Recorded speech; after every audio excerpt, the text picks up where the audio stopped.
Happy Saturday. Welcome to Saturday Consciousness, the Paradigm Shift, episode 211. Big day today. We have two awesome guests on today, which we're super pumped about. We're going to share their wisdom and their gifts with you guys. And Dave and I are super pumped for the conversation. And then we have our 3-hour live experience, brand elevation workshop. Brenda Lee, I see you on. We're going to bring you on in less than three, as always. First,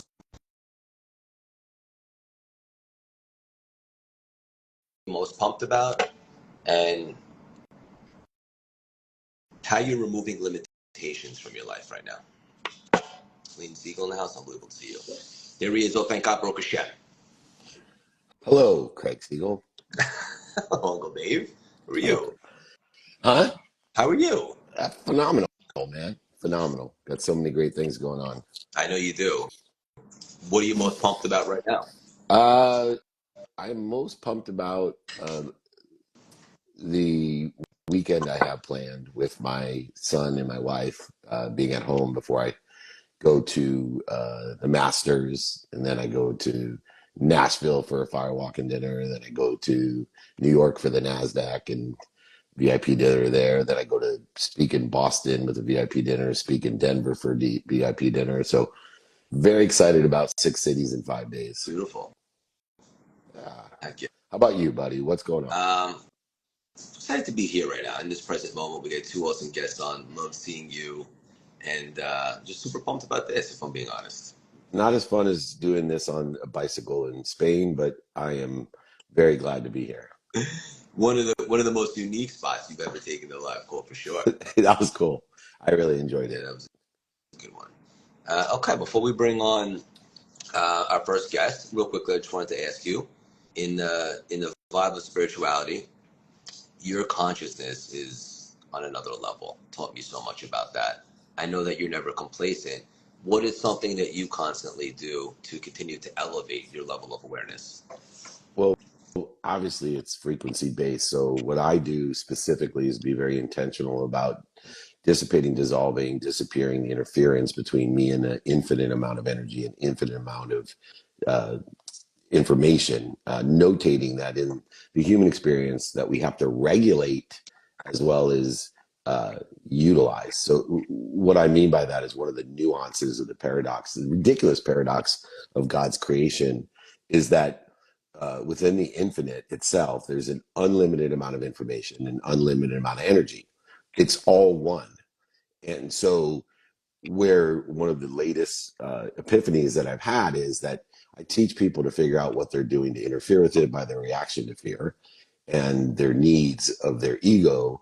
But the ego and why it's needed is to regulate the amount of information and the amount of energy.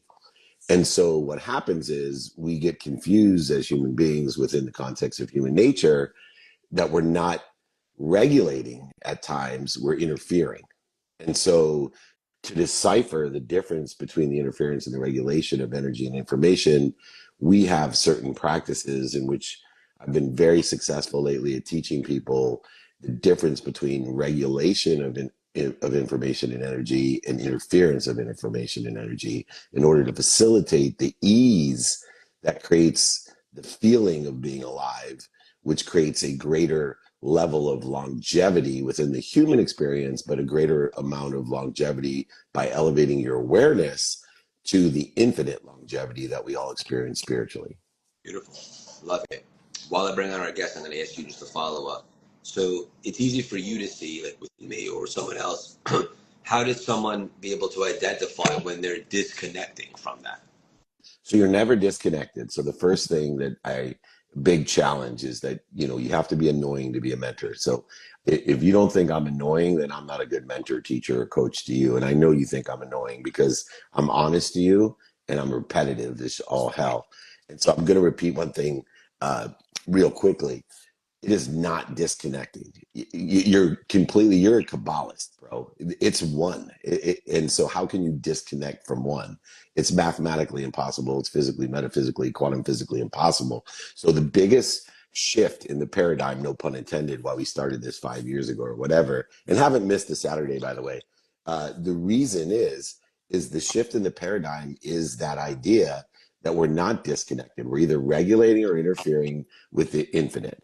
We're either regulating or interfering with the infinite, but we're always one. That's what I meant by we're all ridiculous paradoxes of the creator. We're a ridiculous paradox. We think somehow that we're separate or disconnected. And that to me is the most ridiculous paradox of human experience, human nature, the human journey, whatever you want to call it. Beautiful. So I think I love the way you articulated that. I would just say that I think when you say interfering, it could feel like you're being disconnected, but the truth is you're never disconnected, but you are doing things to cause a little bit of a turbulent connection. Yeah, you're interfering with that ease. It's called dis-ease. And we know it physically when you get sick, but we don't realize it mentally, spiritually, emotionally as well. And in the power of intention, that is the levels of interference that create what you do, say, think, feel, and believe. And it's just called dis-ease. And the greater the ease is, not only can we absorb more information and more power from the infinite that we're a part of, but it also helps us regulate it because our cellular structure can only handle so much power. Our brains can only handle so much information. And we're being tested by social media and the feeding culture that we're in, because in the first time, we're starting to get a feel for infinite information. And it doesn't feel good to a lot of people. It makes them interfere, which makes them feel separate, which becomes a more ridiculous paradox of the God or the one or the creator that we all believe in. Really cool discussion. I think we should go deeper in some capacity as well. I think the audience has the appetite for it. Shifting gears for a second, Brenda Lee, good morning. Thank you for joining us. How are you? Fantastic. Thank you for having me. Excited to be here. Where are you dialing in from? I am actually home for a minute. I'm in Boise, Idaho. I am coming off Woo! of about a 6-week travel streak, so I get to be home this whole month, and I could not be more excited. Beautiful. Yeah. Well, welcome back. We're Thank super you. pumped to have you. Thank you. So many cool places we can take this conversation. I love all the stuff you Yeah. talk about. One of the main things that you talk about that I think is so effective is in regards to teams and leadership. And, kind of a big question, but what is something that someone could do to elevate their team and also the cohesiveness as the collective consciousness as a particular team? Yeah. So I think, first of all, Dave just gave us a fantastic segue into the regulation, and emotional intelligence is really what I focus on. I don't care if I'm working with a one-on-one client or a team.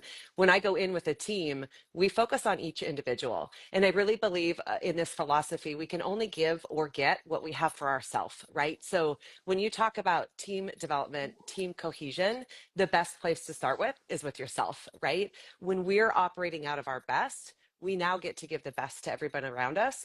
They see that authenticity, they see that vulnerability, they see that realness of you, that rawness and that truth, and they follow suit. And it gets comfortable for them to be humans as well, which automatically creates cohesion. Dave, same frequency or what? Yeah, absolutely. And it's so beautiful the way that everybody in the emotional intelligence space as well, right? That's energy in motion. So it's Yep. completely synergistic to this idea of how are we interfering or regulating with the emotions that we have. One of the most interesting things that I think about is uh, reverse engineering back to the human experience into the biochemical reactions created by emotions. Um, and I was fascinated to delve deeper into the research that Mel Robbins did in her book, Let Them, because she talked about this burst, 6 second burst of biochemical cortisol that occurs when you have an emotion that takes 180 seconds to dissipate. Now, determinative upon your own regulation and interference, you can handle a lot of that cortisol. And so it becomes really complex for the individuality of the human biome of how we react to the chemicals, because some people can handle so much more than other people. And so then it discredits certain philosophies, strategies, theories, or even spirituality or emotions that we have. And so what comes to mind is that in the idea of the oneness are these variables of emotions and variables of human biome and human experience and variables of external circumstances that create an unfathomable amount of equations and different outcomes. And in the end, once again, It's the meaning that we give it that changes everything. So Yes. if people are getting overwhelmed and confused and going, what the fuck is David Meltzer talking about? He is way, way out there. He better stop doing mushrooms or whatever you think. Just think about this. You give meaning to everything you see, and you definitely have the power to do that. So regardless of the circumstances, the outcomes, the consequences, or results, why don't you focus just simply on understanding the oneness and your power within the oneness to give that meaning? And you will, I promise you, quantitatively be better off in a better situation, a better position than you ever imagined. Love it. In a time now where people are almost, no, I don't want to say too vulnerable, but like they're putting themselves out there so much to an extent to land a message, maybe before even they make peace with themselves with certain things. Is there ever a situation in which a leader should draw the line about how vulnerable they're willing to be for the people that are they're leading? But is that for me? Let's be I'm assuming. yeah. Yeah. Okay. You're All always right. first. Okay. Well, I didn't I want to would say overstep, I would David. say age I would say age before beauty, but that's obviously not true. Oh, I don't know about that. Thank you. Yeah, so to answer your question, Craig, like when a leader gets vulnerable, here's the most important component of emotional intelligence. I call emotional intelligence the ace in your pocket. You acknowledge your emotions, so self-awareness, right? And actually being aware. And I am shocked at how often I find that people are not even aware what they're feeling. We really have to walk them through, like, okay, you were angry and you lashed out at your employee, but what were you feeling underneath that? Was it rejection? Was it sadness? Was it isolation? Was it loneliness? And there's all these emotions underneath these kind of band-aid emotions that we deal with. So we start with ACE, awareness, then we go to C for control, and that's the regulation that David's talking about. He just dissertated it beautifully. I don't need to go through it again. And then it's expression. And that expression is what is really important for leaders, to have control in that expression. People hear emotional intelligence and they're like, oh, we got to sit around a fire and cry and share and spew and do all these things. Or they also might consider it, we're just going to stuff emotions and I'm going to stay even Steven all the time. Well, those are the guys that go postal. They stuff, and then the volcano goes off, or they're road raging, or they're doing all those things, right? Both of those are on the opposite ends of the spectrum of emotional regulation. When you have that awareness, that control, and then controlling with your expression, that's when a leader is dialed in, and that's when their vulnerability is really effective. Beautiful. Yeah. And as far as layers of vulnerability, it's really your essence and understanding the comfortability according to relationships, association, and the methodology in a corporate context or a leadership context of feeding and bleeding. And so there is a logic that you can apply to the emotional intelligence by situation and circumstance. So within the context of your team, league, organization, et cetera, what we want to do is to understand that I am at my essence, and in the appropriate expression of my essence has to take some evaluation in a pragmatic way of what is the relationship I have to these people? What is my association with these people?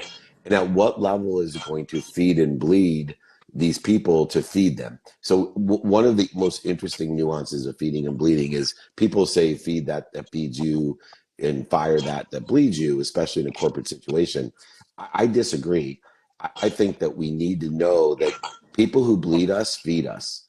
There's so many people who attack me that are my teachers. And there's so many people that perturbate me that are my teachers. And I perturbate people. I just said earlier, you're right, I'm an annoying person to my children and the people I mentor and coach and teach. And because that's the only way human beings learn. They know, and I guarantee Craig will tell you this because I've been coaching him for years.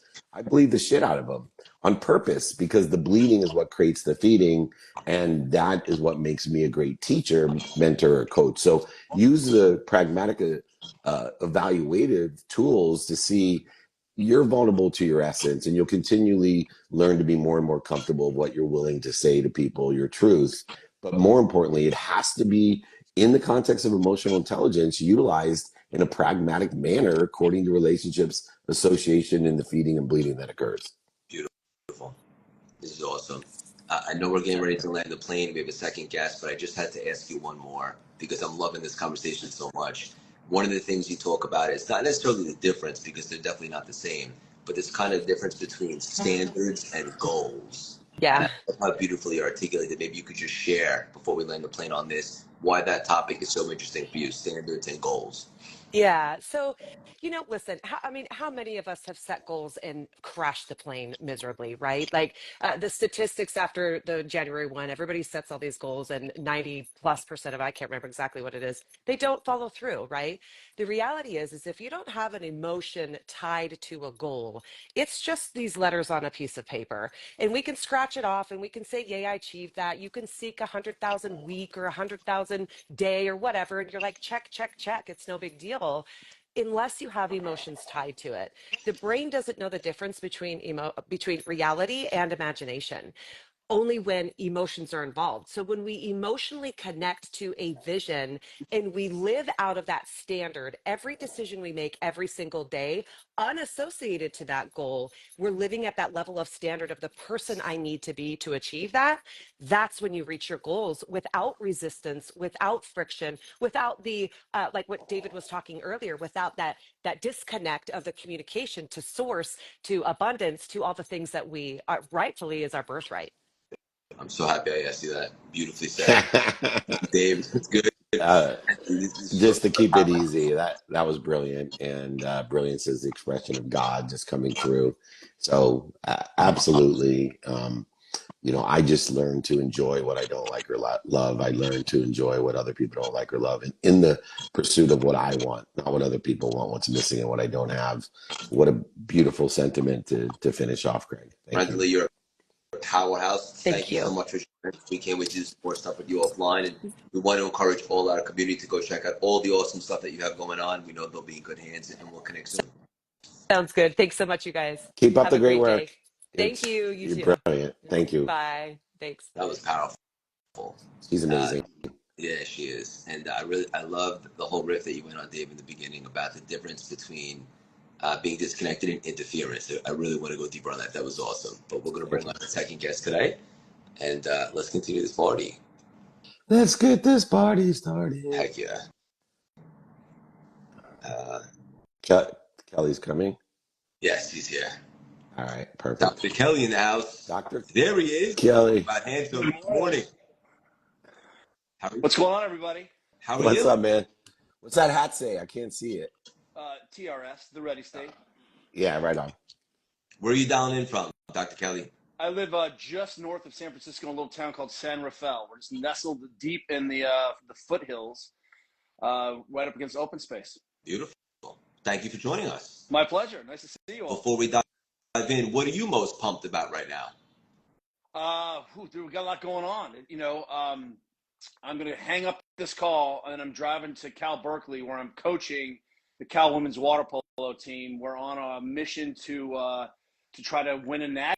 Last year we went to the national title game and fell a little short. And we're trying to get back there, and we've got a great match today. And as you know, one of the exciting things that we should be doing, not just talking about it, working with these savage human beings.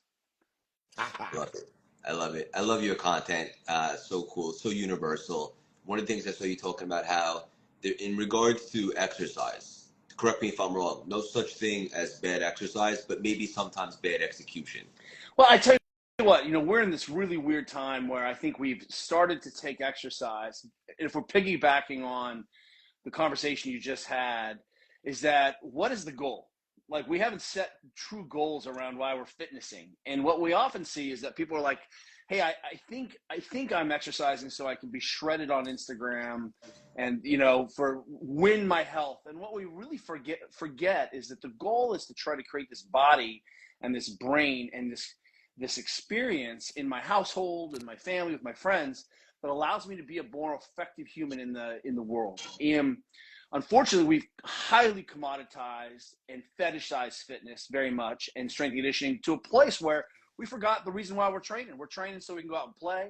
We're training so we can go out and be physical with our families. We're training so we can go out and compete. We're not just training so that I have big muscles that I never use in my life. And it's fine. It's fine to train, to move the way you love to, but we've forgotten that the reason is actually performance, not necessarily aesthetics. And that's where we're getting it wrong a little bit. Beautiful said. What's coming through for you, Dave? Oh, Well, first of all, I love the content, and say hi to one of my other mentees, CJ Anderson, who's coaching a little football out there, Berkeley badass that he is, getting his MBA as well. Shout out to him. Most people know my alignment with Berkeley is twofold. One, they rejected me twice for undergrad and law school, which I think is a Fools. compliment. Yeah. And then two, though, my mentor, Lee Steinberg, graduated top of his class, undergrad and law school, and a legend of Berkeley. But within the context of understanding even the human biome and what we're doing with individuality, it lends itself true to this resistant to the aesthetic, especially with Ozempic and all the other T and D and C and F, whatever else they're giving us through our veins. Let's make sure what we're ingesting or injecting or ingesting into ourselves is good for our cells. Because some things make us look good in the short term. And there's a saying in entrepreneurship that came to mind, which is so applicable to health. Things happen very slowly, and then all of a sudden. And I want people to remember that, not just in their entrepreneur journey. I want them to remember that with their health. And this as a national championship coach. You get those kids in the summer before school starts, and you see them, and things happen very slowly, then all of a sudden, and especially with your health. So you may be fooling yourself with certain drugs, ingestibles and injectables, and things are happening very quickly on the outside, but they're happening very slowly on the inside, and then all of a sudden. And so I'm not surprised when people have heart attacks and cancer and other things, and they look so healthy on the outside. And I think it's a really important philosophy to have. Are you doing things that you want to happen all of a sudden every day that are going to provide you feeling good, feeling alive every day for the longest period of time in the human experience that is allowed? Yeah, think about what is really the big picture here, and what you said speaks. I feel that one too, Dave. Beautifully said. Well, And Dr. Kevin, just to be clear, you Let guys him say talk. Yeah, let him say. oh, I was just going to say, I think one of the issues is right now we are sort of obsessed with sort of two things, like the hustle and the grind, right? And then we're going to live forever. And what I think we fail to appreciate is that what we've been doing for the last 20 years is taking, and I work across every professional sport, elite military, CIA, FBI, Fortune 500 companies. I see everyone's dirty laundry. And there's no such thing as outworking the competition anymore. That ship sailed in the 80s and 90s. What we can do is out-adapt everyone. We can respond to the stress well. We can sort of pay a less of a session cost for the same amount of work that everyone's doing. And I think as we fetishize and sort of romanticize living forever, what we fail to appreciate is that the behaviors, like you say, the small daily behaviors that aggregate, that is the work, and that is the practice. Let me give you an example. We call these the eights. And what I suggest is that if you're serious about showing up for your family, you're serious about showing up for your friends, you're serious about showing up for your shareholders or your entrepreneur group, then you need to sleep 8 hours a day. It means you need to get in bed and not look at your phone for 8 hours. You don't have to lay there and sleep the whole time, but quit messing around. There's not a single study out there that says less than 8 hours of sleep is ideal. And it's going to be times where you can't do that, but lay in bed for 8 hours and look at your phone. Number two, you don't eat enough fruit and vegetables. You don't get enough fiber. You don't get enough micronutrients. So how the hell are we going to have a body that can withstand the onslaught of stress, of load, of all the things we're doing? You're not getting enough protein. You don't walk enough. You got to get 0.8 grams of protein per pound body weight. I need you to walk 8,000 steps a day to decongest and move your body enough so that you're fatigued enough that you can sleep. And if we do those eights, right? I'm going to lay in bed for 8 hours, not looking at my phone. I'm going to get 0.8 grams of protein. I'm going to eat 800 grams of fruits and vegetables, and I'm going to walk 8,000 steps. You'll be blown away at the base camp that creates, so that when it's time to step on the gas or pull an all-nighter, you'll be resilient. The problem with the brain is that it thinks we're killing it, but your brain is set up to make you believe you're killing it when you're literally just working at a sub-threshold sort of pace. So what we're trying to do is say, hey, let's get this up to baseline. then we can talk about which base camp, so that we can then talk about which is the fastest route up Everest, which is the conversation everyone wants to jumps to, instead of starting with foundations for the long haul, as you're saying. It's so good. And I love the concept of behavior, because behavior is an energy that accelerates, aggregates, and compounds exponentially the outcomes that we have.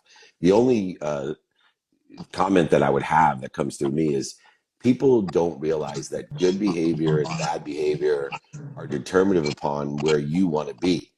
And so what happens is we use comparison, judgment, condition, blame, shame, and justification to determine good or bad. And I just want to encourage people that let's look at your behavior and let's judge it as being good if it's aligned with where you want to be or better.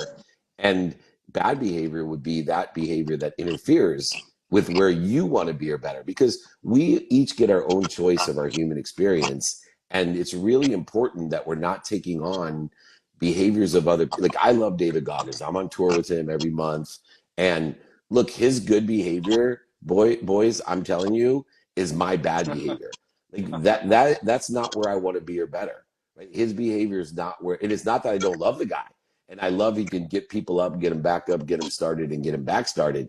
Fucking great shit, but not for me. In running marathons like Craig does, that's bad behavior for me.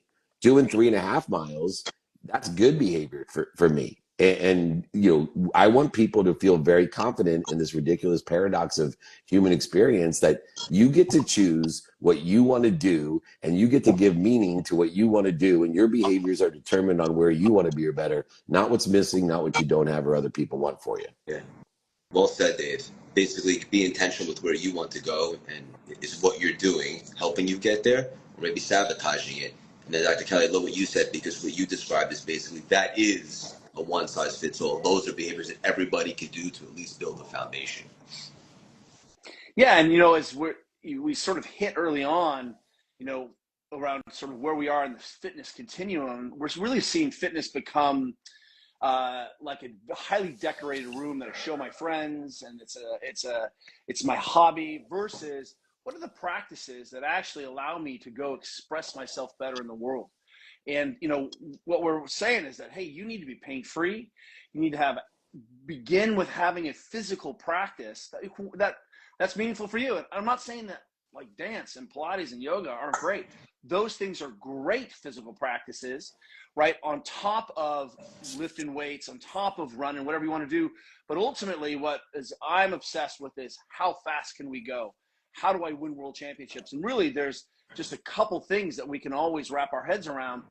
How do we take the lens of sport, high performance environments, and transmute those lessons so that they actually are meaningful to me, my family, my community? Otherwise, this sport thing is just, it's circus. And I want to transcend circus. I want to see if we can transmute those lessons, bring that stuff in so I can show up on the weekends for my family, so that I'm not going to worry about putting my kids on Ozempic. You know, you really pointed out that these short-term goals sometimes, where we worship body composition, right? Really what we're starting to see is we have an underfed, malnourished population that's very, very skinny. And we're starting to still see that we have gnarly rates of osteoporosis and gnarly rates of osteopenia, right? And plus sarcopenia, which means low muscle, low bone. And, you know, the whole point of the way we're all working is to have this extraordinary life with extraordinary work. But if you show up with a body that you've just, sponged dry, because the body and the brain are so tolerant to stress. We're so tolerant to, hey, I went through months. I had a newborn and a startup and I didn't sleep. You can do that. You're going to, we're going to cut you in half and count the rings. And that year looks like a forest fire and a stressor on the tree, but you're going to come back because you're a human being, but you can't do it for the long game. I just want to remind you that we have to play this long game. And that means daily small practice and doing as much as I can to take care of this thing, so that when it's time to retire, sell, be with my family, I'm actually can show up and be there for them, instead of, as you say, that thing that happens all at once. All of a sudden. Beautifully said. Thank you for elevating our consciousness today to show us things that we can begin to do to play the long game and maybe not just look good in the moment. Dr. Kelly, I know our community is going to want to go deeper with you. Where can they keep in touch? Where can they stay involved in your movie, and maybe what are you up to? You can check out The Ready State. We're at The Ready State. We have books and courses. One of the things that we just dropped this last year was we were at the YPO, a Young Presidents Organization. We just saw that most people did not know where to start in terms of strength and conditioning, nutrition, mobility, recovery. We created a program for all of the busy working people out there. Check out the Starrett system if you're looking for resources to get started that's sustainable. We've got you. Beautiful. Thank you so much. Dave, my co-pilot, 211 episodes in a row. Where are you going to be next? Where can someone find you on the road and give you a big fat hug?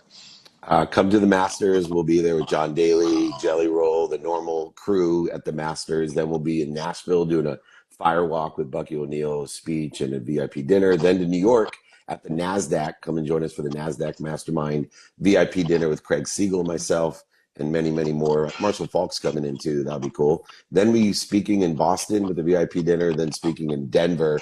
So that's the next 6 days. Please just email me. I'm of service and of value. I love seeing people in person. For some reason we can't hear him. Power others, doing power others. Thank you guys. David at dmeltzer.com. Have a great weekend. Great to see you guys. Thank you both. Have a great weekend. Go Bears. Awesome conversation. Go Bears. Another paradigm shift in the books. And we're getting ready to hop on right now our 3-hour live experience. If you ever thought that you have a bigger message, a calling, a voice, something that needs to be heard with the world, you'd like to build a brand, figure out how to make more of an impact and make income, we're going live right now for 3 hours. It's totally free. You could text the number at the bottom of the screen. I'll send you the link, 917-634-3796. I believe it's also in my bio in the link tree. Totally free. The next 3 hours we're going to be going nuts. Strategies, clarity, execution. We're going to have a lot of fun. Continue to follow our guests, guys. They're awesome, powerhouses, world changers. I'm grateful for the conversation. Let's have an unbelievable weekend. And